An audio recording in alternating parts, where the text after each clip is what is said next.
Hi there, I'm Christine Dunbar from speechmodification.com, and this is my Smart American Accent training.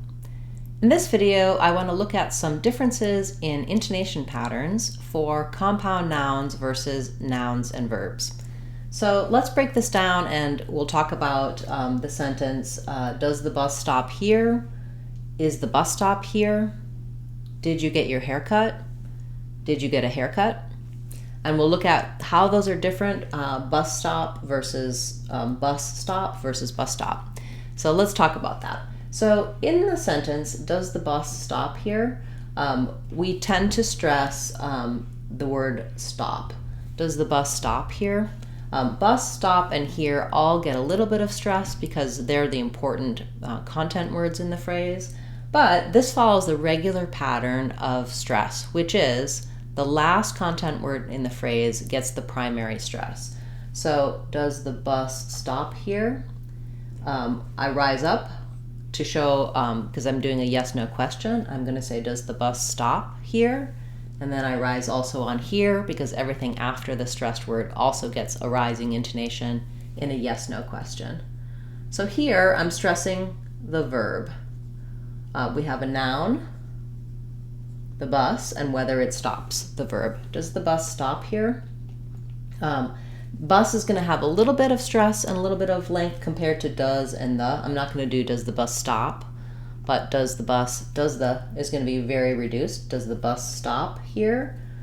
Stop is going to be stretched. It's going to have my rising intonation, and here is going to have my rising intonation. Does the bus stop here? So I'm asking that about a particular place and whether or not the bus will stop there. Do that verb. In the phrase, is the bus stop here? Bus stop is a compound noun. It is written as two words, but we have other compound nouns that are written as one word. For example, baseball, or other words like that. In bus stop, even though it's written as two words, this is all a noun. So this is not a noun and a verb, rather it's a compound noun. And in compound nouns, we stress the first part. So in this case, is the bus stop here? I'm going to be stressing on the bus part of bus stop.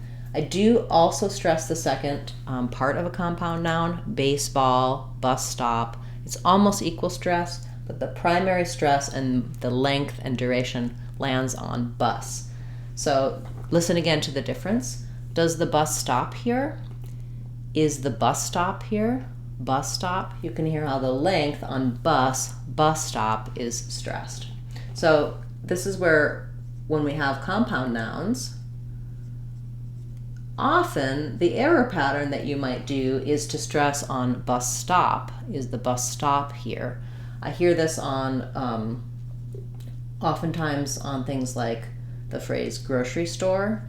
If I'm asking, is this a grocery store? I need to stress on grocery rather than store. Not is this a grocery store, but is this a grocery store? Gas station, parking lot. We have many of these compound nouns that are two nouns together, and we need to stress on the first one rather than the second one. The reason you may naturally feel like you want to stress on the second one is you understand intuitively this rule of the last content word getting stressed. And so your brain is telling you to stress on store, and you would if that were the only word. Is this the store? Store gets stressed. Is this the grocery store? Grocery gets stressed.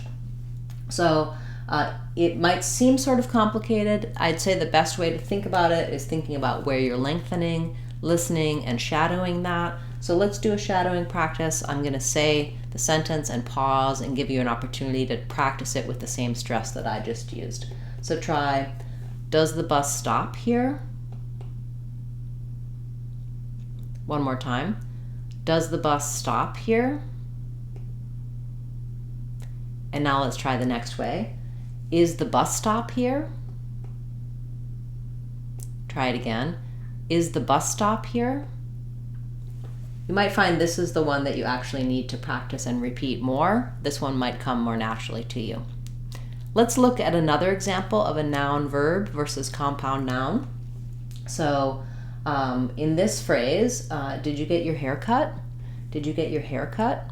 I'm stressing on hair because in this case it doesn't really follow the rules. You would think that we would stress on cut. Did you get your hair cut? But because it's a yes/no question, we typically are focusing on did you get your hair cut? Did you get your hair cut?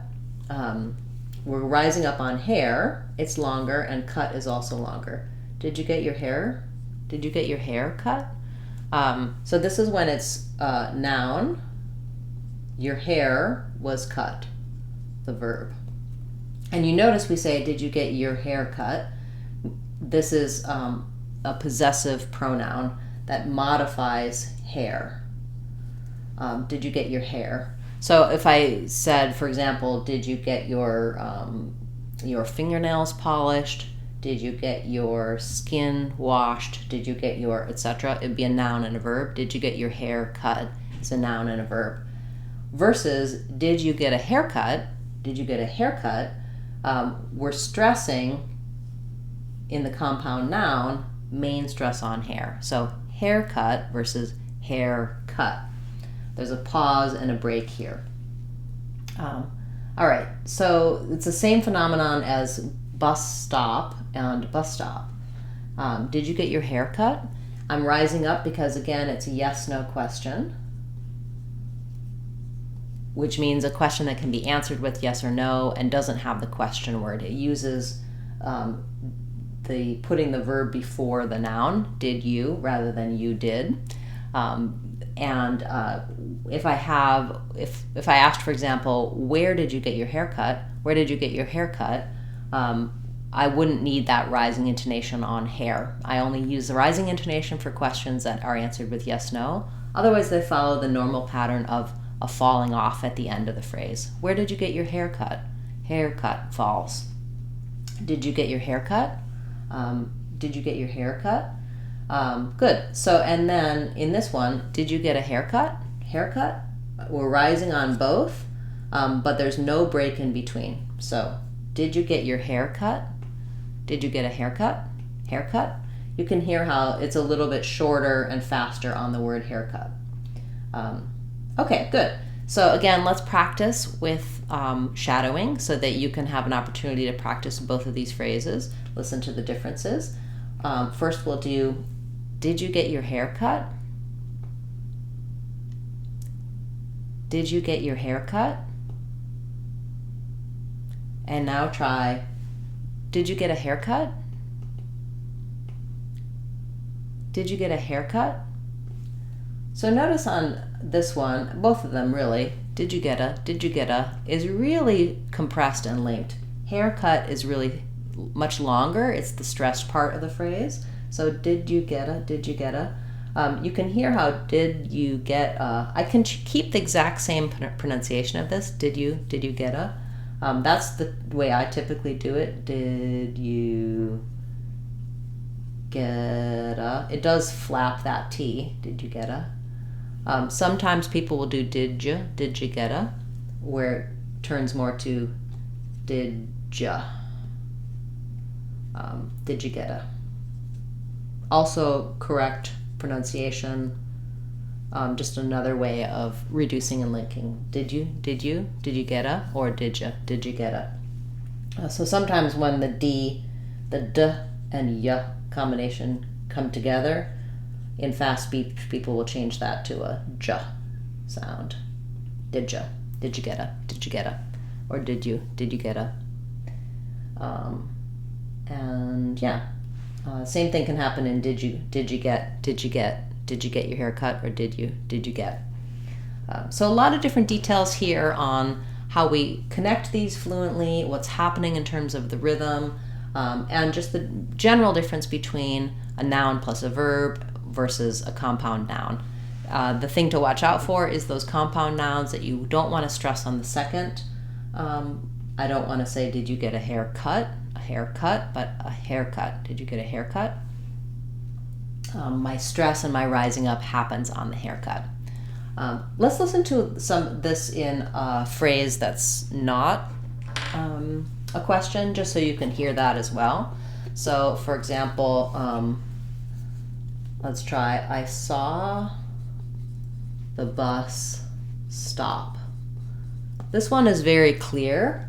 I saw the bus stop. Stop is stretched. I saw the bus stop versus I saw the bus stop. Here's our compound noun. I saw the bus stop. Bus stop. Still a little length on stop, but main length on bus. So try shadowing me on these. We have noun, verb. Try. I saw the bus stop. I saw the bus stop. So I saw the bus all needs to go quickly together, and stop needs to be stretched. One way you can get this pattern, you probably naturally do it, but let's try this technique. You can stress on stop and stretch it. Start with that word. So you would say stop, I saw the bus stop. You can also put in a different verb. For example, go, I saw the bus go. Leave, I saw the bus leave. Versus, I saw the bus stop. I saw the bus stop. Try shadowing. I saw the bus stop. Compound noun, where this goes together, we're stressing on bus. Another example, I saw the train station. Another example, I saw the airport. Airport is a compound noun, all one noun, not a compound noun phrase like train station or bus stop, but the same pattern. So that might help you because you might naturally say, I saw the airport, I saw the bus stop, I saw the train station. So when it's two words, we still follow that pattern of first syllable stress in the compound. And then let's try, I got my hair cut. For whatever reason, we don't stress cut. If I stress cut, it sounds different. I got my hair cut, but I didn't get my hair colored, for example. It would be a change meaning so in this example, I guess it doesn't follow the typical pattern of stressing on the last content word because the verb doesn't get the primary stress. I got my hair cut. Or I got a haircut. Let's shadow on these. I got my hair cut. I got my hair cut. Noun and verb. I got a haircut. I got a haircut. Compound noun. You can also practice the same kind of compound noun with some, like with airport. I got a baseball. I got a hot dog. We're stressing on the first part. I got a haircut. I got a baseball. I got a hot dog. I do have several other videos talking about compound nouns, specific ones, and teaching this generally, but I just wanted to show you these as some good examples of paying attention to the difference between noun and verb and compound noun. It's a more advanced element of American intonation and English patterning, English fluency, but I hope that it's helpful for you. If this kind of more advanced information is helpful for you, do check out our intonation playlist and our online course, our Real Talk course on speechmodification.com, where we look at linking and fluency, stress patterns, and help you to have that more native-like speech, more fluent speech, and the American accent. You can check that course out. It's called Real Talk, and it's on our website, speechmodification.com. Thanks so much for watching this video. If you have questions about this topic or other questions for American intonation, American accent, or English pronunciation, feel free to leave a comment. I'll direct you to resources on the channel or on our website with your answers, or I'll cover your question in a future video. You can also attend our live question and answer classes on Saturdays. Type your questions in the chat and I'll answer them for you live. Keep coming back to the channel for our special Sundays, like today, where we go more in depth on a topic, our mini Mondays, which are our shorts for really quick fluency and other quick pronunciation help, our Word Wednesdays, where we break down in detail the pronunciation of words, and our Fluent Fridays, where we look at connecting and fluent speech for your native-like speech. Thanks so much for watching, commenting, liking, sharing. All those things help the channel to grow, and I truly appreciate your support. I'll be back soon on Monday with our Mini Monday. I'm Christine Dunbar from speechmodification.com. Remember, if you want to sound like a native speaker, you can do it. speechmodification.com. Bye everyone. Hope to see you again soon.